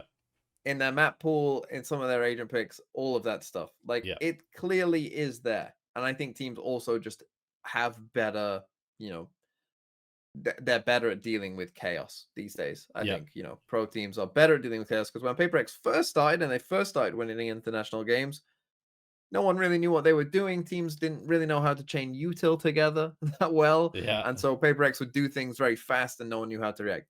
Now every player, every high level player has been on, defending a site and you've got, two different ults coming at you and the duelist is flying at you and you need to know how to deal with that situation, right? Like everyone at this point has seen that stuff and I it mean, just almost happens in pro the games meta now. is just that. So everybody's kind of been Yes. playing as Paper X all year at this point in some regard. Yes, Yeah. exactly. So that I think is enough to them as well. That said, they have way more experience in these tournaments than pretty much anyone. You know, Yeah. That is true. they they only need, and in my opinion, when Paperwork start to struggle, they then invent something new, and for a brief period, they get better. And I wouldn't be surprised if they came into champs and came up with some new stuff that no one has ever seen. You always think when a map first comes out, and they always do some sage roll that no one's ever seen, and it wins them around. Bro, but their I always think, abyss was horrifically bad. Their abyss was so bad. but I think that they will come up with some new stuff that will surprise early on. Do I think that they'll win the tournament? Probably not, but I think I would still put them in A tier. An A tier. Okay. You disagree? Um, I don't know. I mean, were you high on them going into Shanghai? I can't remember. I was not. I didn't think they were going to be I very didn't good. have them winning it, but Mhm. I had them doing decent. I think I had them top 3 or top 4, but I didn't have them winning it. By the way, I don't know if you've seen the narratives. The narratives around this team are unhinged by the fans. Like, I've seen multiple threads on like Reddit and VLR that are like, "Would this team be better with Money yet?" I think they may be trolled by replacing him because of Jing's inflexible Hmm. map pool. Like, we have come full circle on Paper X, and yeah, I mean, I don't know. I think that I I almost feel like they are now reaching that cap, that sort of like the more like strategic analysts, the more like Counter-Strike brain people were saying that they were going to hit, a year ago or something like that, where Yeah. they've almost gone so far into the send it category of strategy that there is no turning back. Like every round has to just be a send it. And it can be ascended on defense. It can be ascended on a pistol round. It can be like, and yes, they do have these moments where they hold back and they hold space for like 20 seconds and then they group up and send it. But like so much of their gameplay is reliant on individuals winning gunfights, and if that is not happening, they can get absolutely dominated on a map. Um, yeah, I think the experience thing is kind of an interesting strength that they do have. And I'm just trying to think about all these teams playing against them because like in their group, right, they go against G2, which I think is maybe one of the worst matchups at the entire tournament as far as stylistically. Yeah. um Foot is not a good matchup for them either, in my opinion, because those guys do not care. They will fight you, but maybe Paper X overwhelms them because Foot's discipline is not that good. EDG, they've always kind of had their number, so they probably make it out of this group, but I just don't really see them doing much else. So yeah, I think I'm kind of in like top B, low A tier for this team. I mean, it would not surprise me, by the way, either if Paper X, many of you might not remember this, but in Champs 2022, They bombed out, th- right? they bombed out in the groups. Yeah, And like that's why it's so hard to rank Paper X because like, is it possible that they just recapture their form, go on a magic run, they're playing not at home, but they're playing in in where Pacific. Yeah, Pacific is. So, yeah. it's not like that's a problem for them. Could they just go on a run? Could they recapture their magic? All that stuff, finish in the top 3. Absolutely. Could they bomb out in groups? Absolutely. I think there is an argument that they are the team that, has the widest range of possibilities. And so putting them on a power ranking list quite hard. I think I'm just gonna put them in B. Okay. I'm gonna put them above the Chinese Okay. teams, but I'm gonna put them below DRX and B. Okay. Who's next? Sentinels. Oh, speaking of Tough difficult teams, team, yeah. speaking of teams that could do exactly what I just said, Yeah. a team that could they recapture their magic and finish in the top three? Yeah. Could they bomb out of groups? I mean, could they bomb out of groups without even winning a game? I mean, that is a strong possibility, I think, as well, considering their group is, quite GenG into hard. FPX or GenG into Heretics potentially. Yeah. Yeah, like that they could just lose without even winning a game. Um, you tell me your thoughts first on Sentinels. Where are you with this team? Obviously, the last time we saw them play, they lost in the playoffs to 100 Thieves, who didn't even make it in the end, and they lost 2-0. Before that, they lost 2-0 to G2 as well, where they kind of got destroyed. What are your thoughts right now with Sen and where they are? I don't know. The narratives around this team are so weird. I feel like this is a team that probably performs better under pressure, and they haven't really been under pressure very much this year. Like they had like the initial crazy expectations and they fulfilled them at the beginning of the year, and then all of like the podcast narratives, like from the Sentinels podcast and like the content, the interviews with Zelsis and Kaplan and everybody, it kind of seems like they've maybe like taken their foot off the gas a little bit this season. I don't know if that's been your impression as well, but I don't know. For me, I feel like I would be hard pressed to not see them step back up for champs. And I just have a lot of faith in Kaplan and Drew as the coaching staff to prepare them well. And I haven't looked super deeply at like what their map pool looks like right now. Obviously, losing Split was kind of a big deal for this team because it was their best map, and they were kind of like 100 Thieves bind type dominance on that. I think going to maps like Haven and Abyss, where an operator is super powerful, is maybe a problem. If Zekken, I mean, we've seen Zekken show up with the op, but he just has not done it consistently. I think I still want to put them in A, but I'm a little worried. I would not put them in A. No? Where would you put I them? would put I would put them probably in B. I don't think you can justify putting them in A right now.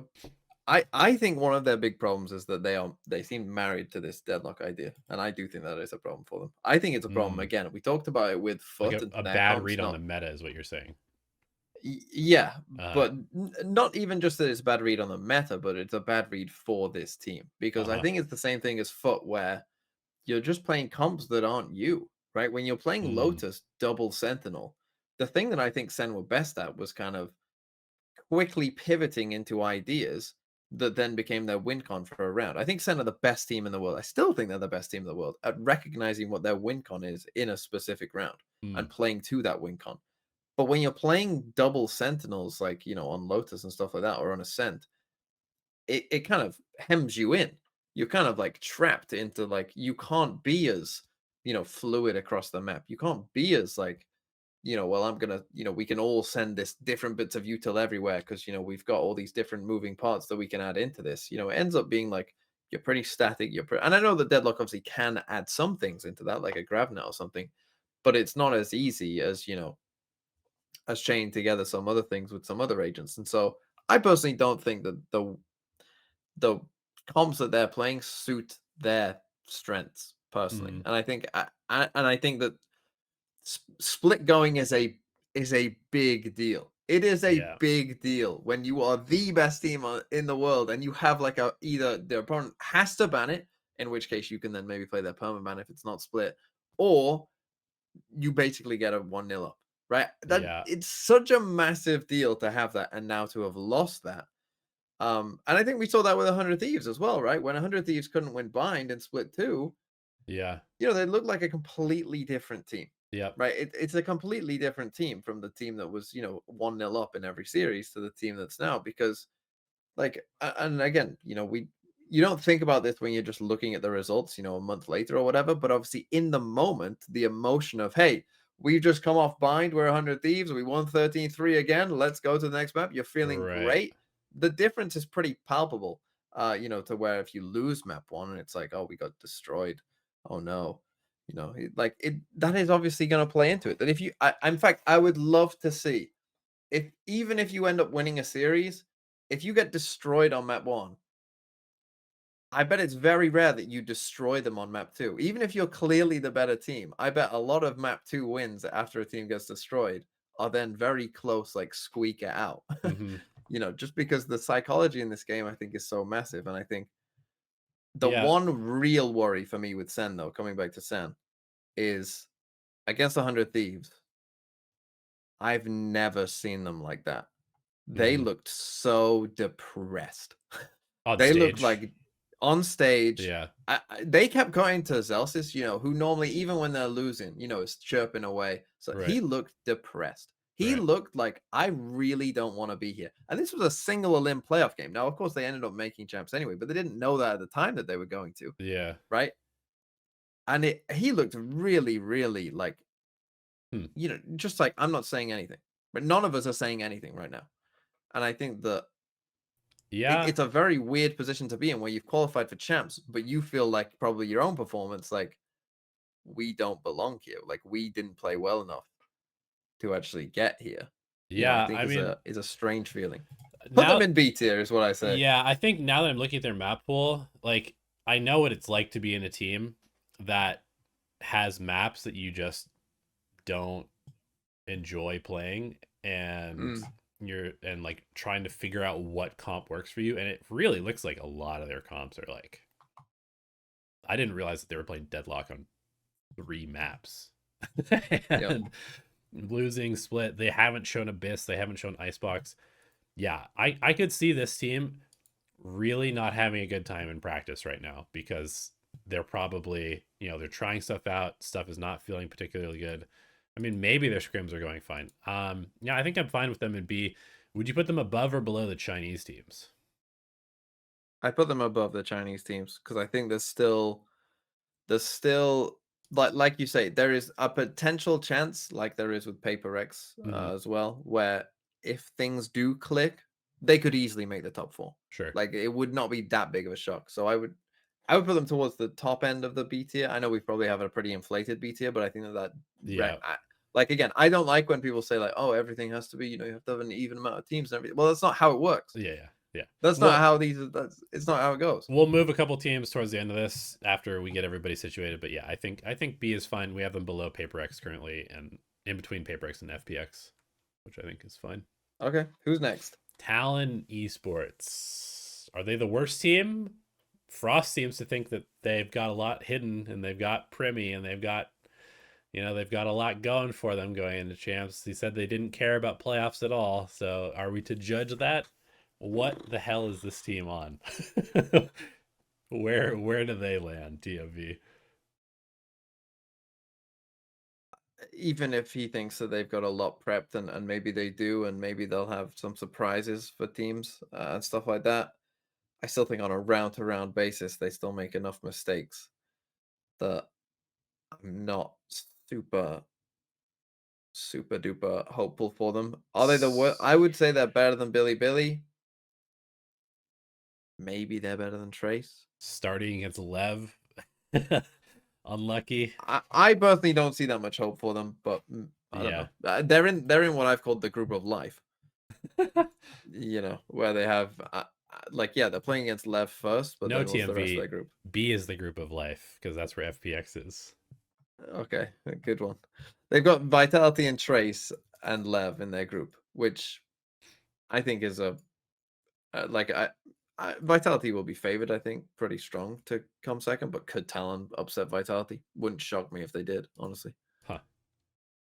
I think Talon have almost no chance to get out of this group, personally. Okay, I So mean, yeah, I'm not that high on Talon either, yeah, but like, is there a, a fighter's chance? There's a fighter's chance, I think, but I would put them in I'll put them in like D. low C, D. I'll put them in D. Okay, you want to put them in D? That's fine. Who's Okay. next? Team Heretics, the team that was Oh God, another team. maybe the best team in the world for half of the year, and now not sure. So to me, this is very interesting in terms of we talked about it with 100 Thieves and Sen, right? Where you have a map that's an auto win, and then what happens when it's not an auto win? And I think we saw exactly that happen. The Their thing is sunset, that I right? don't on Sunset, Yeah. yes. The thing is that I don't know is is that just because Team Vitality just know what to do, and Yeah. other teams might not be able to do that because they still like in between those two Vitality games, they still did beat Foot on Sunset. They still won another game on Sunset. So it's not like they're completely devoid of, you know, all and any, chance of winning. So that's the big question for me. Is it just that Team Vitality have your number, or is it that they have figured it out and now everyone else will figure it out, and therefore, or have you lost all confidence in it as well? Because the thing is that, in my opinion, Team Heretics Sunset is that I think they are a bit one dimensional. I'm almost a bit surprised it took this long to get there. That's kind of a testament to how good they are at this, but and that map. But I do think that their calling on the attack side, I think, is a bit predictable. They don't tend to, send a lot towards mid. They don't kind of test deep mid a lot Hmm. in general. And on the defense side, it's Cyphers over B, it's KO Omen over towards A, and the Neon's just gonna rotate between the two of whichever way you go. Like that's all it is. Like Yeah. almost always, that is their setup. And you know where Benji's cam is gonna be looking towards market, the little one-way cam, in market. You you know that Rienz is gonna dart when you try and do a BX. Yeah. Like everything is very, very clear as to what they do. And it took a long time, to be fair, for people to be able to beat it. But it is worrying now that Vitality didn't just beat them. Yeah. I mean, the first time they beat them 13-10, okay, but the second time they beat them 13-4. It Yeah. was an absolute bloodbath. And then the rest of that series was a bit of a bloodbath as well. So I honestly don't, in terms of where to put this team, I don't know because I think they're another team in that a la Paper Rex, a la Sentinels. Maybe I would put them slightly more likely to kind of rediscover their form and do well in this tournament.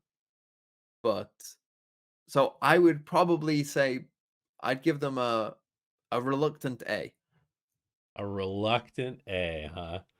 Yeah. What do you think? Yeah, I mean, I think you're kind of spitting facts. I would say that this tournament, they are going to desperately miss Patatek. Mm, I think that I think one of the things that you're talking about with their sunset being hard for teams to figure out. Remember, when they played sunset at Shanghai, it yeah, it was was Woot on Woot Duels. on The Rays. Duelist, Patatek Playing on Rays instead of KO. Neon as well. Yep. So it was sort of disguised. Their Mm, macro on the map is really good. Like the way that they rotate and stuff is really good. But having that extra wrinkle of like different players playing the same agents or even one agent being switched out really changes the overall structure and approach of like round to round and micro decisions and stuff like that. yeah. I think the more that I look at this, the more that I look at their map pool, I'm I'm a little concerned actually. Yeah, Um I'm starting to look at it now as well, and I'm realizing, you know what? One big problem that they've got. For some reason, they think the Neon is better than Rays, yeah, they've and they've it's been playing not. a ton of Neon And it's Breach. not. They've been playing a ton of Neon Breach, and I think that those are two of the most overrated agents in the game, period. I think both of those Yeah, agents are not particularly good, and they are playing them on almost every map.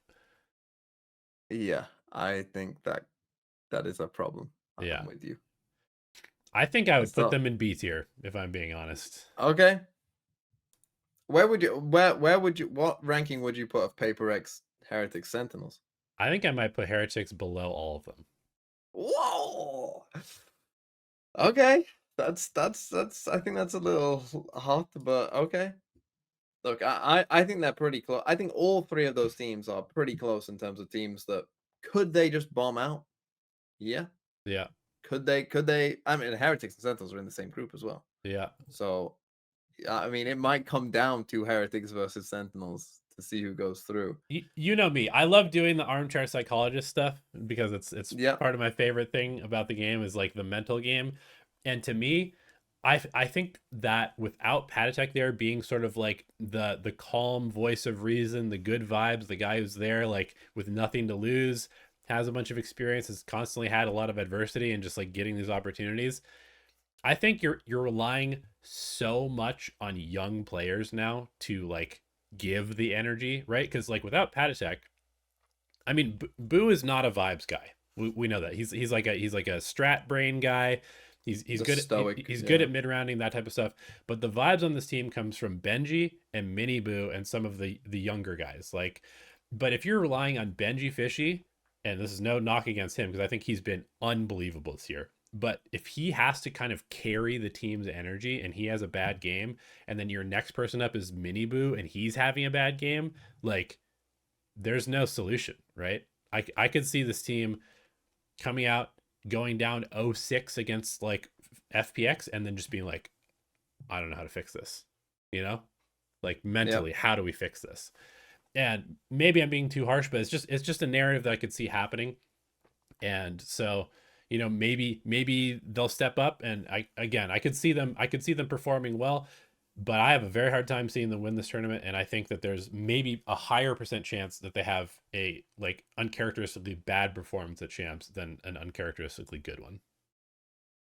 See, now I'm kind of have a bias here because early, like during split two, people kept asking me, "Who do you think is going to win champs?" Uh-huh. And I said Team Heretics. Yeah. So I've stuck with that Uh-huh. in just saying that I think they will win because I said it before. Uh-huh. Do I really, truly, 100% believe that? Uh-huh. No, you don't. You believe it as about as much as you believe that Wolves is the best team in China at this point. But I'm sticking with it, so I still think you should put them in the A tier, if not S.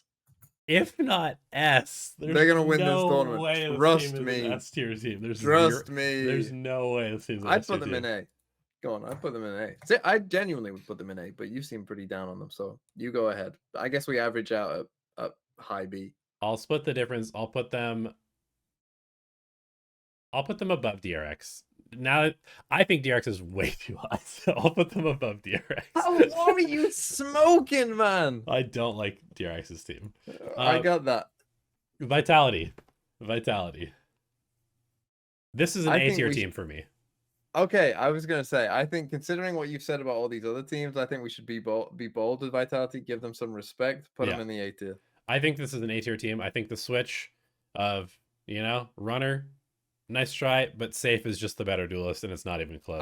I just want to put again. I'm gonna take my victory lap. Yeah. I'm gonna take Yeah, my do it. massive victory Do it. lap Talk your shit. of even before the season started when it was announced Safe wasn't gonna play duelist. Yeah. Trolling.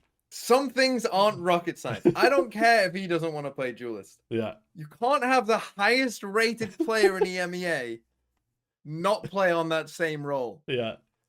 How would that ever to be replaced Yeah. by a new upcoming tier 2 player who's never played at that level? Yeah. There's no way.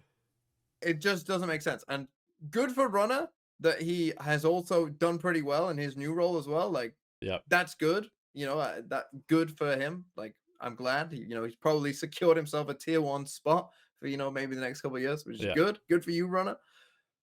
But it never made any sense. Yeah. I agree. over. I agree. Done. I agree. I mean, it's literally just as simple. They made the switch, and suddenly the team is like competing against Fnatic for a title in the region. It was that straightforward. Okay, so yeah, I think we Yeah. both agree A tier. Trace is the last team, and then we might have to adjust some of these B tier and C tier teams. Okay. Trace, I mean, bottom C in D somewhere in there. I want to throw him a bone. Put him Yeah. in bottom C. Bottom C. Okay. Yep. I'm a big Feng F fan. I picked him out when we were watching like Chinese challengers a year and a half ago, and I was like, this guy is insane, and he's proved that he's a very good player.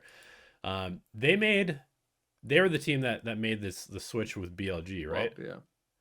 Yeah, Where they got Bianc. they got Bianc, who has a bit more calling, more experience. Yeah, I think this team definitely has some problems. But yeah, that's okay. Okay. So now we have a very fat B. We have one team in A, we got two teams in C, two teams in D. I'm okay moving a team like Heretics up to A. You Heretics. I thought you were gonna say Paper Rex. I can move PaperX up to A. Okay. I mean, I think pick one. Pick Paper Rex or Heretics. You pick. I'm happy with either. I'll I pick picked Heretics to win the tournament. So I'll pick PaperX and move them to A. okay. DRX and Sentinels, do we want to move one of them up to A or leave them all in B? You hate DRX, so it would be a lie to put them. Like I think DRX are an A. You think DRX are a C. So I think that averages out a B. I would sooner move FPX to A tier than DRX. Wow. All Let's do it. Let's just put FPX in A. right, let's do it. Let's just do it. It's fun, isn't it? It is Fun. fun. Okay, Is it gonna bear out? No, but it's fun. it's the least likely team to make it out of groups, moving them to A. Let's go. Don't care. Let's go. Shall we go to our pick'ems then now? Yeah. All right, we're locking it in. I'll just read it off to you. Fnatic, GenG, G2, Lev, and S. Vitality, PaperX, FPX, and A. Heretics, DRX, Sentinels, EDG, and Foot in B. Crew and Trace in C. Talon and BLG in D. I feel not too bad about that, with some little spicy takes in there. Let's send it. Let's send it. Cool. Champs Preds.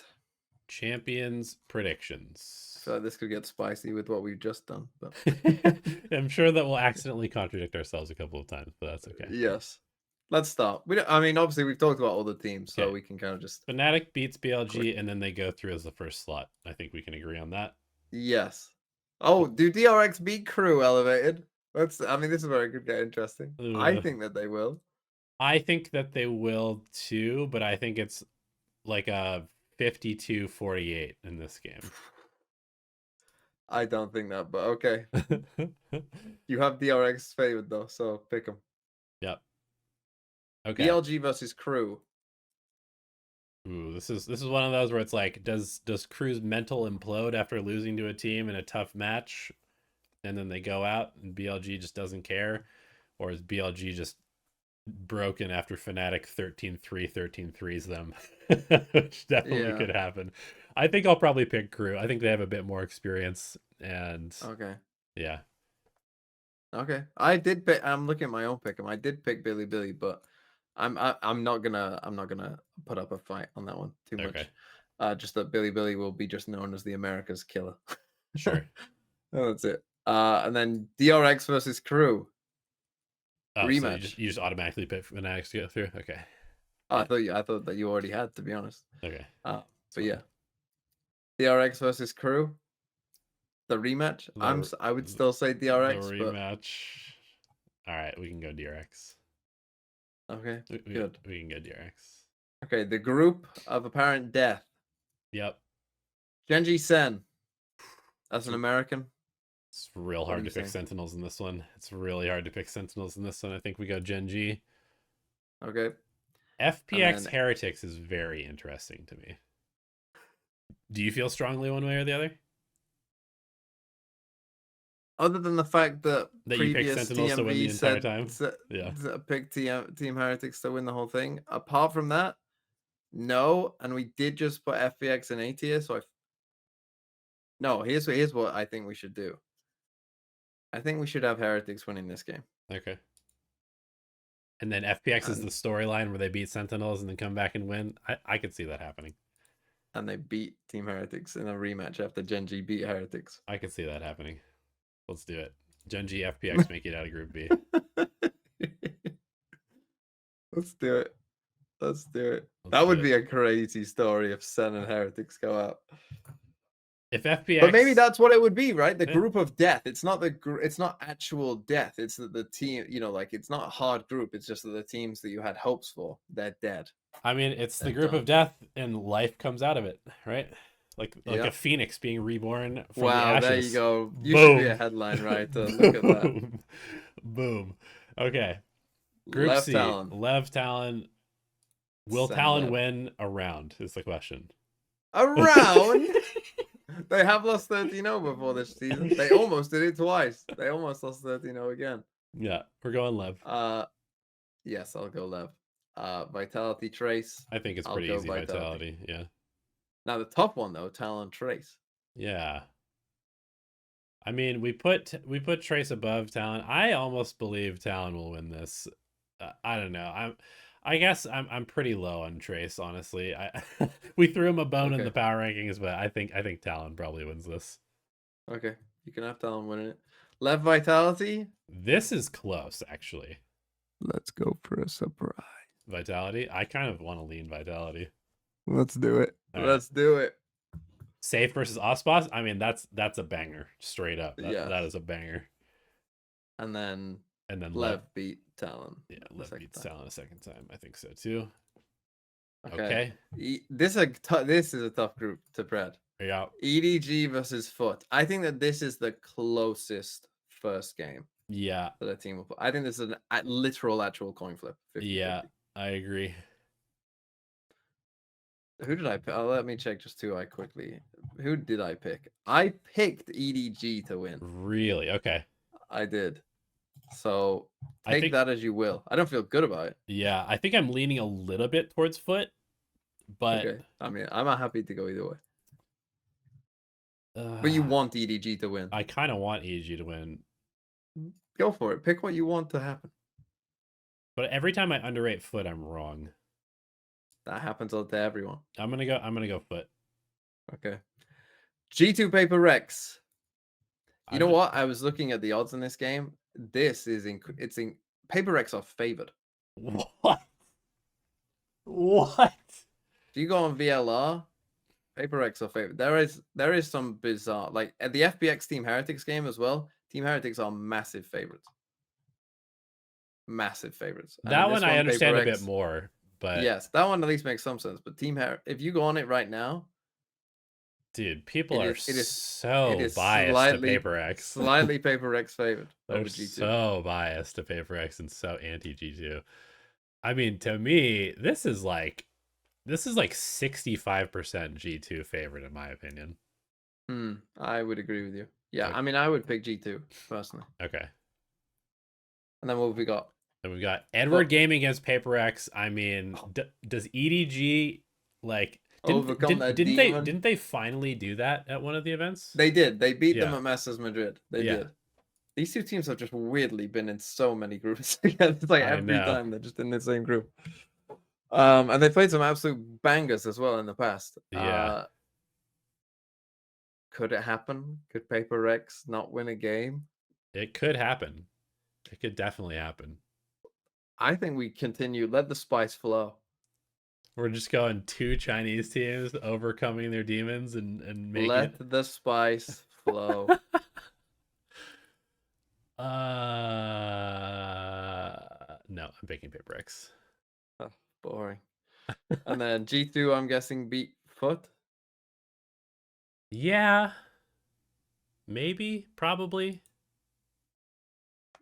And then Foot Paper X. I think it's just Paper X. Okay, I can get on board with that. I would have wished you were a bit more spicy with EDG. Bro, we already picked FPX to beat Sentinels and Heretics and get out of Group B. Yeah, but that was. By the way, if I have time, one of EDG or FPX will do it. If I have time, I will do this entire pick'em with the System 2.0 if I have time, and it'll be interesting to see how that. We have to have the System 2.0. Yeah, if I have time, I will do it. I don't know if there's gonna be enough time for me to do it because we have an official tomorrow and then potentially an official every day for the next week. So there may be no time, but if there is the system, if there is the systems, we have to have the system. Anyway, I think that's a fun pick'em. Yeah, I think so too. This is a fun episode. It was. It's always good to reconnect and talk about some Valorant with you, TMV. Do you have any final thoughts before we send this one into the ether? Uh, no, just looking forward to champs. Hope that the off season isn't as long. Hope that tier two plays in the off season like they kind of promised it would, so that I have something to watch during the winter months. And yeah, just excited for champs. Let's Absolutely. go. Yep. I'm sure you guys will have some thoughts, so make sure you leave them down in the comments. Call us idiots. Make sure you tweet at TMV and ask him for a riot gun, buddy. Okay, bye.